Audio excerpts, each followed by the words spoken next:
Right now, people are commemorating the anniversary of Dr. Martin Luther King's historic I Have a Dream speech.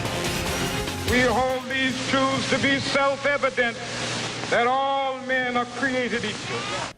It's been 50 years since he delivered those words to a crowd of 250,000 people at the March for Jobs and Freedom. Because they marched, America became more free and more fair. America changed for you and for me.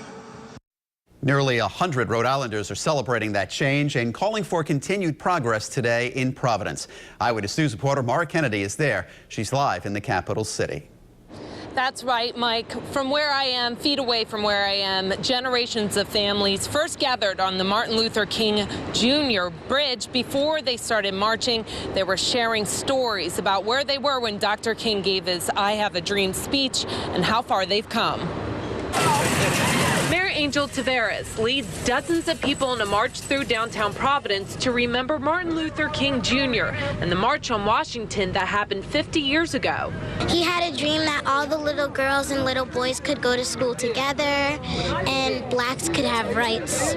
Madison Horton hadn't been born yet when Dr. King delivered his speech in Washington, D.C. But even though she's only 9 years old, she too has dreams. I hope that his dream comes true, even more at least. This is a historic day for me. Growing up in Rhode Island, Virginia Gonzalez has some big challenges.